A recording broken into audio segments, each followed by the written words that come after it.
Einstein a publié plusieurs articles qui ont fait date. On parle d'une annus mirabilis.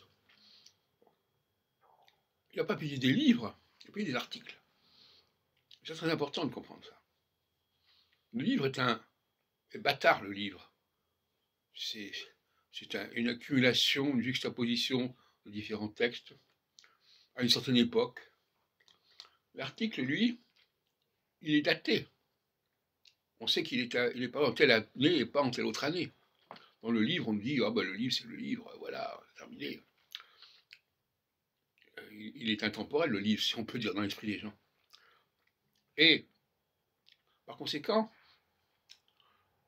aujourd'hui, en 2025, en fin 2025, ce qui est important, c'est l'article.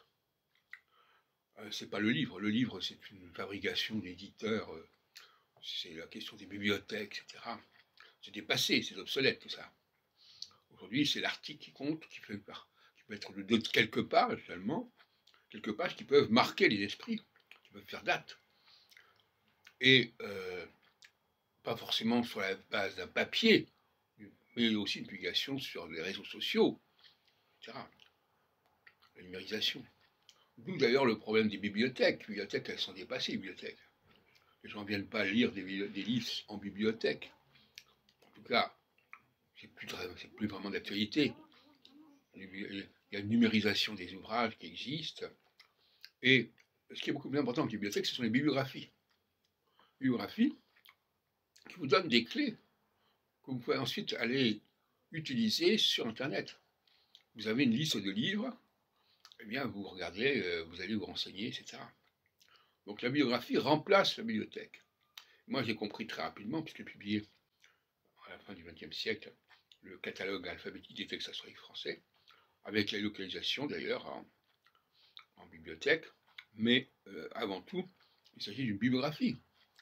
J'ai publié beaucoup de bibliographies qui sont des façons d'entrer dans un sujet. Donc, il faut bien comprendre que la bibliothèque, c'est quelque chose quand même d'un petit peu dépassé.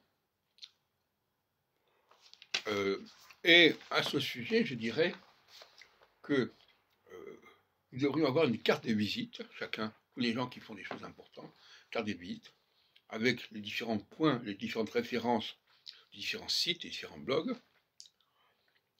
Ce qui fait que finalement, la question basique, comment vous appelez-vous, est essentielle.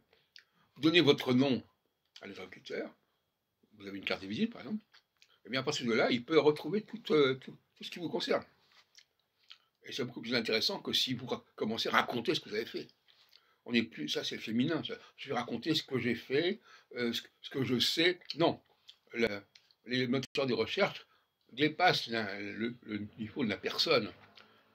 On a un nom, et bien ce nom, on va voir comment il se décline sur les différents moteurs de recherche, etc. etc. Récemment, nous avons mis en ligne, grâce à M. Dominique Trochet, ils ont mis en ligne un certain nombre d'ouvrages de la bibliothèque astrologicale, qui s'appelle maintenant la BINA, la Bibliothèque internationale de numérisation astrologique.